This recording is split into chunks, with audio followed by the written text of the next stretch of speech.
PPRT d'Ineos, 171 logements de Sarralbe et de Willerwald sont déjà concernés par des travaux de sécurisation dans le cadre du plan de prévention des risques technologiques. 112 jeunes de région parisienne sont actuellement en séjour de cohésion du service national universel, un séjour qui se déroule pour la première fois dans le Pays de Bitche. Pendant une semaine et demie, les activités se succèdent sur le thème de la biodiversité, avec aussi du sport et de la culture. L'IUT de Moselle-Est prépare ses étudiants en vue de l'implantation espérée à un bar de l'usine de panneaux photovoltaïques Holosolis. Des travaux pratiques spécifiques sont instaurés à Forbach pour les étudiants en sciences et génie des matériaux. Nouveau lieu pour la fête de la musique à Bitche. Pour la première fois, les concerts se sont déroulés sur la place d'armes du 4e cuir. Plusieurs centaines de personnes se sont rassemblées pour profiter des mélodies dans la chaleur estivale. Le groupe High Voltage a chauffé encore plus l'ambiance avec ses reprises des titres d'AC/DC. Le centre-ville de Sarreguemines noir de monde pour la fête de la musique. Des concerts étaient organisés par la ville, mais aussi par les cafetiers, ainsi que par les écoles de musique et le conservatoire. Avec des styles musicaux variés, il y en avait pour tous les goûts. Bienvenue sur Mosaïque Cristal, j'espère que vous avez pu entendre de beaux concerts hier à l'occasion de la fête de la musique. Sinon, séance de rattrapage aujourd'hui sur Mosaïque Cristal. Et puis après l'actu, on s'intéressera à des métiers. Vous découvrirez le parcours du combattant, ou presque. Pour intégrer l'armée de terre, il faut passer plusieurs entretiens et des tests avant de pouvoir signer un contrat. L'armée de terre recrute pour 16 000 postes, mais sélectionne les candidats. Autre profession en uniforme, celle d'ambulancier. Vous constaterez à quel point c'est un métier humain. Il est en pleine mutation et après des mois de négociations, il est enfin revalorisé. On suivra un binôme sur le terrain. On commence avec de la sécurité renforcée, réduire la vulnérabilité des logements situés à proximité de l'usine Ineos de Sarralbe. C'est l'un des volets du PPRT, le plan de prévention des risques technologiques. Concrètement, cela se matérialise par un renforcement de la sécurité des surfaces vitrées qui passe par un changement de verre, voire le remplacement total de la menuiserie. Des travaux pour lesquels les personnes concernées n'ont rien à payer. Explication dans ce reportage de Guillaume Dumonteil. Le verdict est tombé, rien à signaler. Les travaux réalisés dans le logement de David Battista ont été bien effectués. Sa maison est située dans le périmètre du PPRT de l'usine Ineos de Sarralbe et il devait renforcer la solidité des surfaces vitrées de sa maison, orientée en direction du site pétrochimique. Le bureau CRF Bâti-Contrôle est chargé de suivre l'exécution du chantier de A à Z. Il définit en amont quel type de travaux doivent être réalisés. Il peut rechercher des devis. Il analyse dans tous les cas les devis et contrôle la qualité des travaux effectués. Par rapport à un chantier de menuiserie classique, les caractéristiques sont différentes. Ça va être du renforcement de vitrage, du renforcement au niveau du châssis dans sa fabrication et du renforcement au niveau de sa mise en œuvre. Voilà, par rapport à une menuiserie classique qu'on pourrait poser dans le cadre tout simplement d'une rénovation énergétique. L'intégralité des travaux nécessaires pour mettre en conformité le logement avec les exigences du PPRT est financée par l'État, Ineos et différentes collectivités locales, la région, le département, la CASC et les communes. Les propriétaires n'ont rien à payer si le montant des travaux n'excède pas 10% de la valeur vénale de leur logement, tout en sachant qu'il y a un plafond de 20 000 € impossible à dépasser. Ça m'a permis de changer toute la partie vitrée solaire de la maison. Tout a été financé par le PPRT. En plus, j'ai gagné en gain d'isolation phonique, isolation tout court. Je veux dire, c'était une très belle opportunité. En cas d'accident technologique, il ne devrait pas y avoir d'éclats de verre qui risqueraient de blesser les personnes qui se trouvent à l'intérieur du logement. Au mieux, l'installation n'aura aucun dommage. Au pire, les morceaux de verre devraient rester collés entre eux. Nos concitoyens, près de 280 maisons, vont vivre avec plus de sécurité, puisque la problématique qui est posée par Ineos, c'est un risque d'effet de souffle, c'est-à-dire que les vitrages deviennent autant d'objets qui pourraient blesser, et avec ces vitrages sécurites, on voit que nos habitants vont vivre avec beaucoup plus de sécurité. De nombreux logements concernés par ces travaux ont bien avancé dans cette démarche.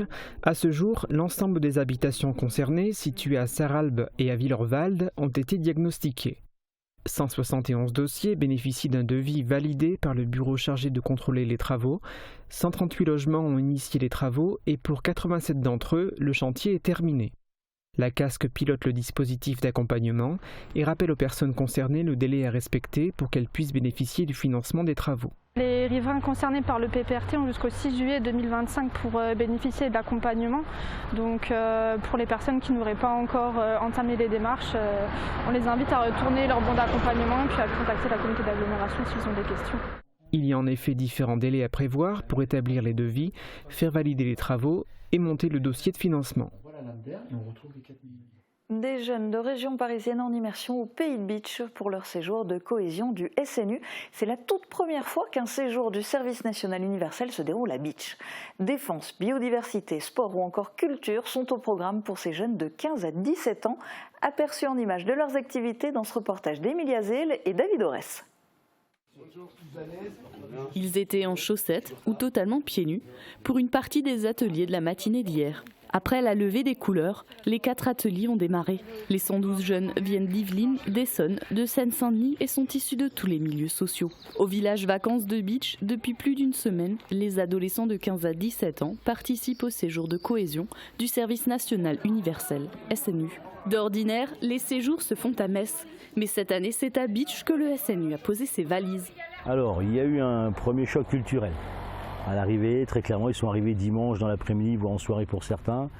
Ils sont passés de la région parisienne, très urbaine, voilà, très bétonnée, à Beach, et les tentes à sulfure, enfin, très verdoyant. Mais c'est quoi le SNU ? Il a pour but de guider les jeunes dans l'engagement en général et se déroule en 3 phases, 2 obligatoires et une facultative, le séjour de cohésion, la mission d'intérêt général dans une association de leur choix sur environ 80 heures et l'engagement final dans une association ou dans un service civique. Lors des ateliers, un des groupes est parti en forêt pour être sensibilisé à l'éco-citoyenneté et à la biodiversité. Les yeux bandés et les pieds nus, ils ont suivi un parcours et ont découvert cet environnement. Il y a des intervenants du coup qui viennent un peu nous expliquer comment faire ci, comment faire ça, un peu communiquer on va dire un peu avec la nature. Je trouvais ça plutôt intéressant, donc personnellement ça m'a beaucoup plu. C'était drôle, c'était spécial en fait. Après quand tu enlèves tes yeux, tu te dis que tiens c'est ça ce que tu as touché. En vrai tu te rends compte que ce que tu touches, que ce que tu vois, tu le connais pas vraiment. 2 autres groupes ont appris à se défendre en cas d'agression, grâce à des ateliers de lutte et d'arts martiaux coréens. C'est violent, mais c'est intéressant et il y a plein de choses qu'on ne sait pas et qu'on apprend dans cet atelier. J'ai bien aimé qu'on fasse un peu de sport, voilà. Le dernier groupe a passé la matinée à participer à un Fab Lab. Ils ont échangé sur les IA et ont fabriqué des objets en impression 3D. Et si les futurs salariés d'Holosolis étaient recrutés parmi les actuels étudiants de l'IUT de Moselle-Est? Depuis l'annonce du projet d'implantation de l'usine de fabrication de panneaux photovoltaïques à Ambach, les étudiants en sciences et génie des matériaux de l'IUT de Forbach ont des travaux pratiques plus poussés sur le photovoltaïque. Les enseignants profitent de la possibilité de se détacher du programme national sur 30% des enseignements. L'occasion de coller aux besoins des entreprises locales. Explication dans ce reportage de Maxime Lefebvre et Joseph Wolf. À l'IUT de Forbach, l'objectif est clair, permettre aux étudiants de s'intégrer au plus vite dans le monde du travail en Moselle. En vue de l'implantation d'une usine de fabrication de panneaux solaires dans la région, le programme des étudiants en sciences et génie des matériaux a été adapté. Alors ces travaux pratiques ont été montés en vue de l'ouverture donc de l'industrie photovoltaïque dans le secteur, dans le territoire. À l'époque, l'entreprise Rexolar devait donc installer une entreprise à Ambach et donc le projet est tombé à l'eau. Par la suite, l'entreprise Holosolis donc a décidé donc d'investir sur le territoire de Ambach et donc dans ce contexte, nous avons décidé donc, dans le cadre de l'adaptation locale de notre programme pédagogique, nous avons décidé donc d'étudier les matériaux photovoltaïques. Une formation à la fois théorique et pratique, certains élèves choisissent la voie de l'apprentissage. Le photovoltaïque nécessite un certain nombre de connaissances en optique, sur les propriétés électroniques des matériaux, sur le rayonnement, et donc les étudiants étudient donc toute cette théorie, tous ces concepts tout au long de leurs études, et ceci de manière donc théorique et également de manière pratique. Ces nombreux travaux pratiques favorisent l'insertion professionnelle et offrent de nombreux débouchés. Les métiers en général, c'est des techniciens soit en laboratoire, des techniciens dans tout ce qui est caractérisation de matériaux, tout ce qui est analyse de qualité, tout ce qui est contrôle de qualité. Il y a beaucoup de choses sur ça. Il y a toute une partie qui est en fait dans la caractérisation, tout ce qui est chimie en fait, une grosse partie qui est sur la chimie et une autre grosse partie qui est sur plus tout ce qui est physique. Il faut aussi une école d'ingénieur par la suite, du coup une ingénieur dans ce domaine-là. Aujourd'hui, au nombre de 50 étudiants, l'IUT de Forbach ouvrira l'année prochaine une formation en 3 ans qui comptera entre 70 et 80 étudiants. Beach a vu les choses en grand pour la fête de la musique de cette année. Habituellement, c'est le parc du Stadtweiher qui accueille les festivités. Cette fois-ci, c'est la place d'armes du 4e cuir qui s'est transformée en salle de concert. Plusieurs centaines de personnes sont venues profiter de l'événement et vibrer avec le groupe phare de la soirée, High Voltage. Reportage de Thibaut Desmerly.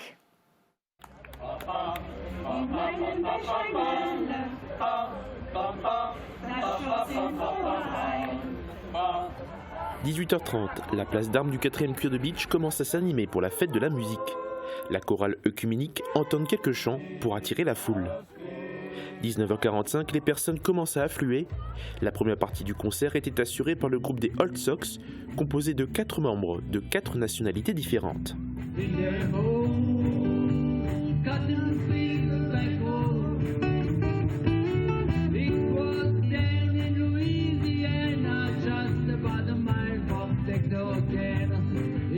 Les commerçants, artisans et producteurs du pays de Beach, la CAP 57, s'est occupée de la restauration sur place.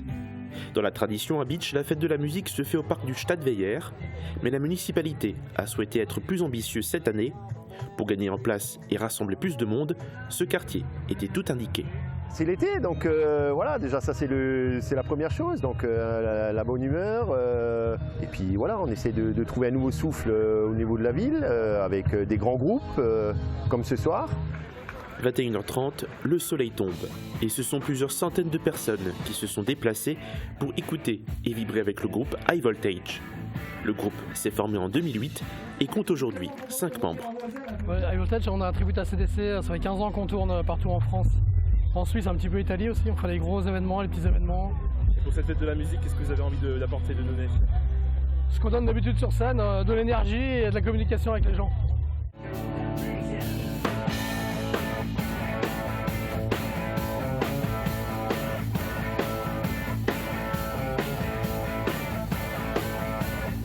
Pendant plus d'1h45, le hard rock a résonné sur les murs des bâtiments du 4e cuir. Le public s'est avancé vers la scène pour profiter un maximum des décibels. C'était aussi l'occasion de se retrouver et de partager un bon moment.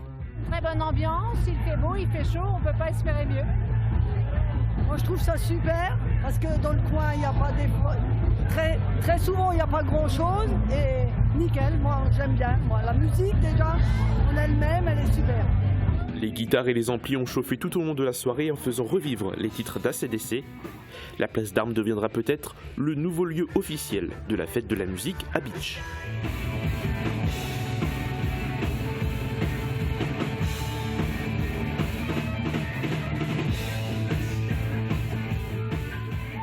À Sarreguemines, c'est dans tout le centre-ville que ça se passait hier. Il était en ébullition pour la fête de la musique. Des milliers d'amateurs de musique en tout genre se sont rendus aux multiples concerts ayant lieu sur de nombreuses scènes. La ville de Sarreguemines et les cafetiers ont déployé les grands moyens pour les 41 ans de cette incontournable première réunion festive de la saison.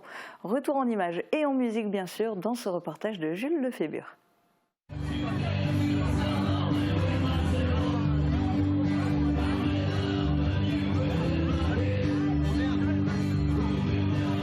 Que de monde dans les rues de Sarreguemines.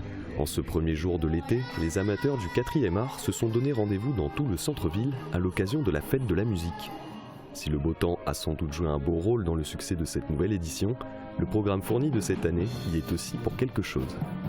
On a 3 périmètres cette année où on accueille donc des podiums. Juste derrière nous, on a la place de la République, on a la musique municipale. Devant l'hôtel de ville, on a également rajouté une scène et j'étais les voir là il y a quelques instants, c'est vraiment super. C'est nos amis du festival de jazz en Sarre qui viennent nous jouer des morceaux et c'est vraiment génial. Je crois qu'on va utiliser cet endroit plus régulièrement.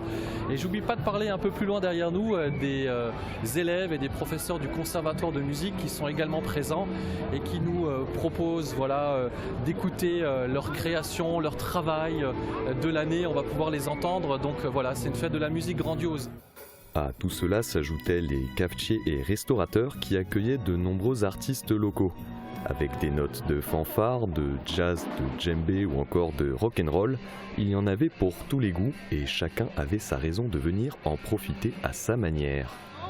On était parti sur le principe de se promener, de s'arrêter là où la musique nous plaît. Je vais faire le tour et j'écoute.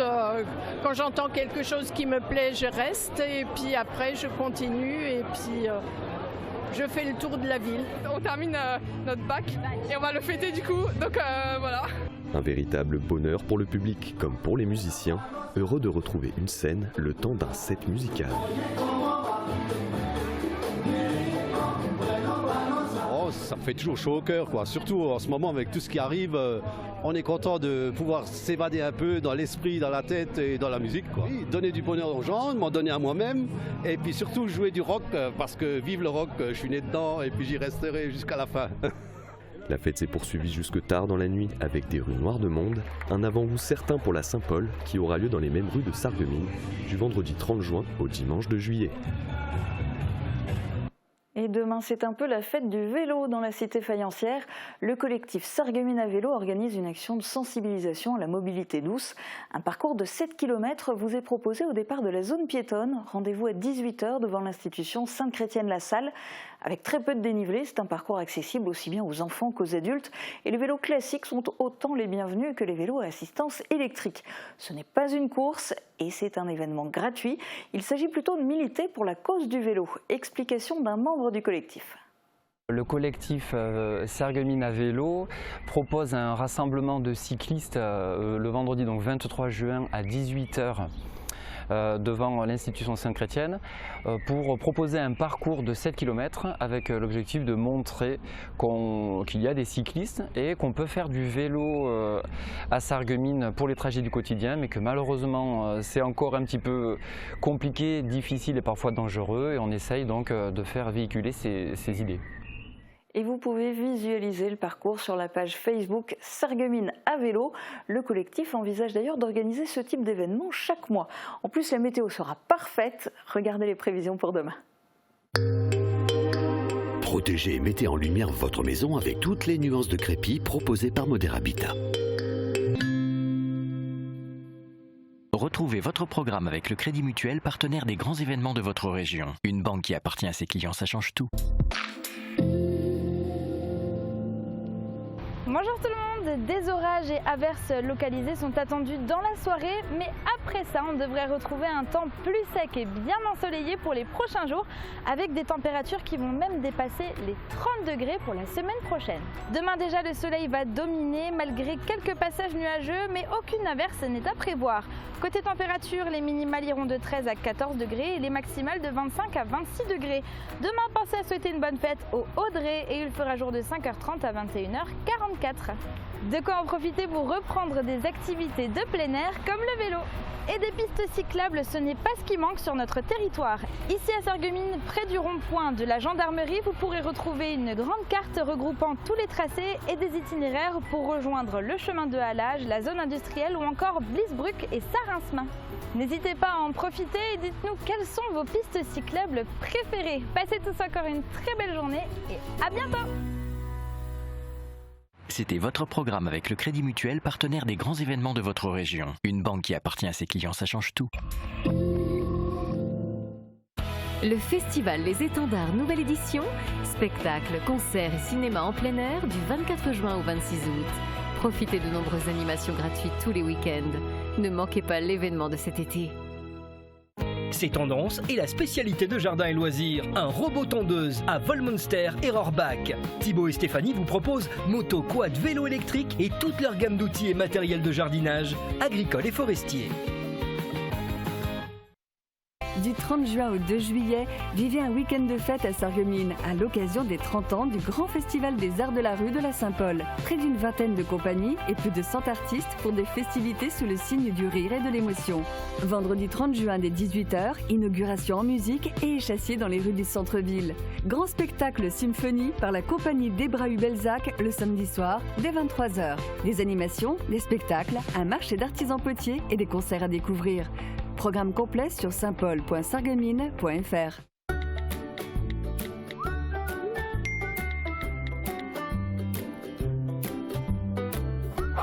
L'Aglo ajuste et améliore sans cesse le nombre de ses bornes ainsi que la fréquence de leur vidage.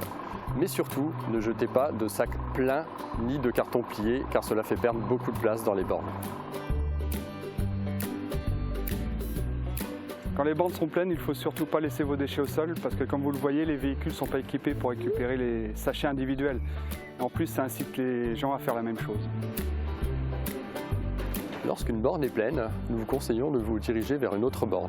Afin de connaître les emplacements les plus proches, vous pouvez utiliser l'application mobile du SIDEM, la SIDEM App. Vous pouvez également communiquer l'information à l'Aglo en téléphonant au numéro vert inscrit sur toutes les bornes. Le tri évolue. Pourquoi pas nous ?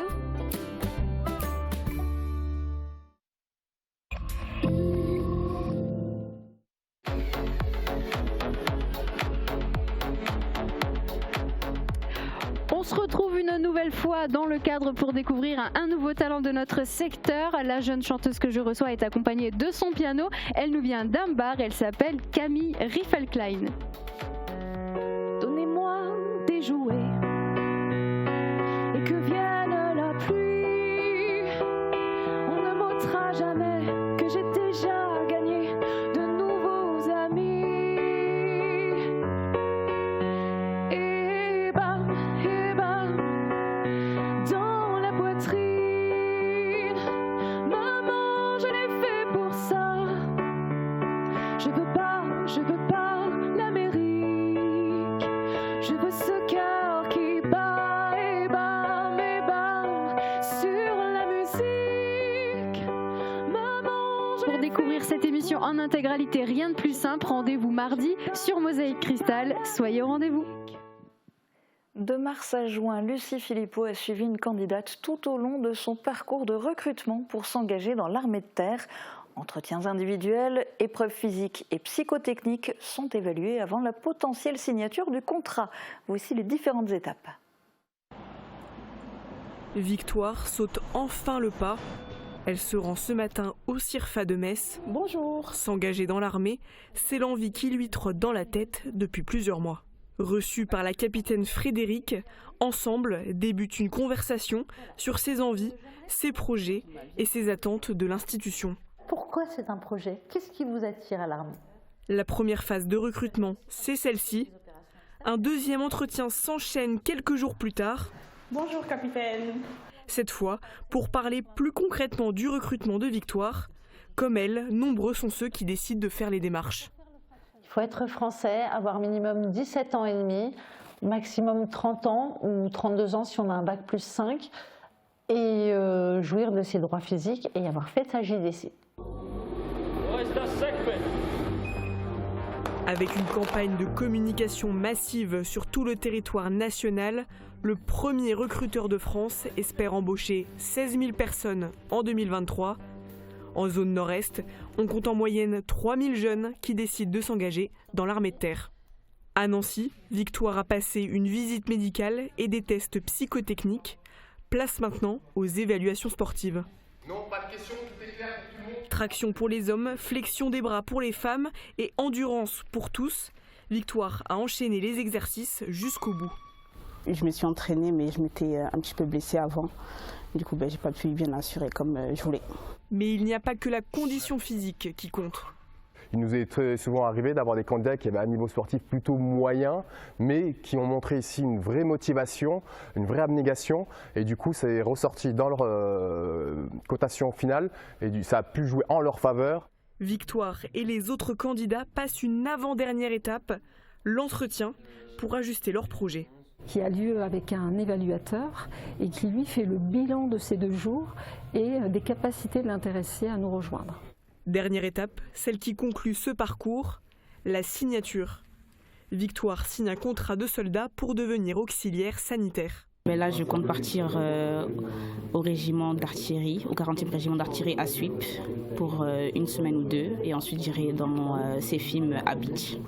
En 2022, le CIRFA de Metz a accueilli 3000 jeunes intéressés de près ou de loin pour rejoindre les rangs. En Moselle, chaque année, environ 150 jeunes s'engagent dans l'armée de terre. Métier en uniforme mais d'un autre genre, les ambulanciers, premier maillon de la chaîne de soins, étaient pourtant les grands oubliés du Ségur de la santé. Finalement, après des mois de négociations, 340 millions d'euros ont été alloués pour revaloriser ce métier humain et technique en pleine mutation.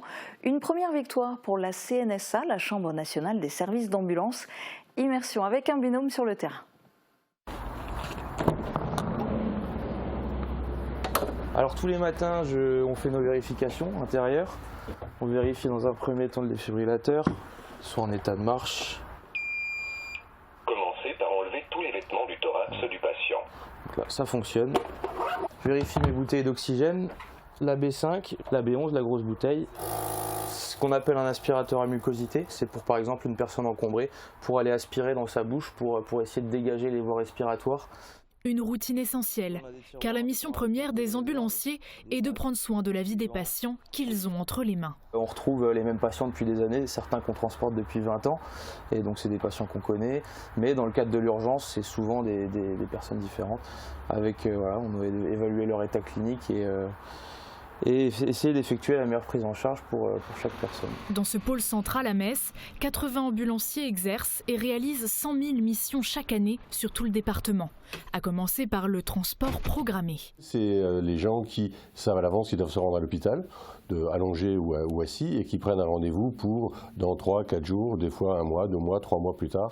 Et il y a aussi toute la prestation non programmée. C'est des gens qui ont besoin d'un transport dans la journée ou immédiatement, éventuellement en urgence, puisque maintenant les ambulanciers interviennent de plus en plus dans le cadre de l'urgence hospitalière. Ma mission, c'est d'assurer la sécurité des patients lors du transport. Je peux être amené à mettre les avertisseurs lumineux et sonores pour m'autoriser un accès de passage pour faciliter l'évacuation ou l'intervention chez le patient. Le véhicule est vérifié.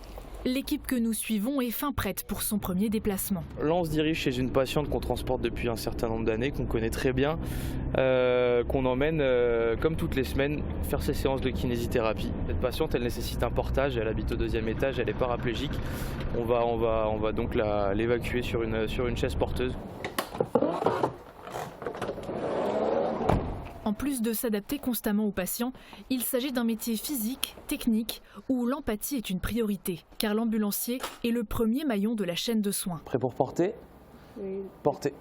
Notre première compétence, c'est l'empathie dans la prise en charge de nos patients, puisque en fin de compte, la population avec laquelle nous travaillons est souvent une population qui est en difficulté. Et on a besoin de cette empathie de façon à pouvoir essayer de leur faciliter la vie et de les prendre en charge dans les meilleures conditions. On est des professionnels de santé avant tout, et on est le lien en fait entre le patient et le soignant. On n'est pas uniquement des transporteurs dans le cadre de l'UPH, on intervient au chevet du patient pour évaluer avec nos moyens l'état clinique du patient et transmettre un bilan au SAMU. Bon, on se connaît, ça va comme amis. Je me sens en sécurité avec nous, c'est tout. J'ai pas le choix, c'est mon transport pour le moment. C'est super enrichissant de discuter avec les différents patients qu'on transporte tout au long de l'année. On est libre, hein, on voit du paysage, on est sur la route, on discute avec les gens, je trouve ça génial et puis on les aide. En presque 10 ans, le métier a largement évolué.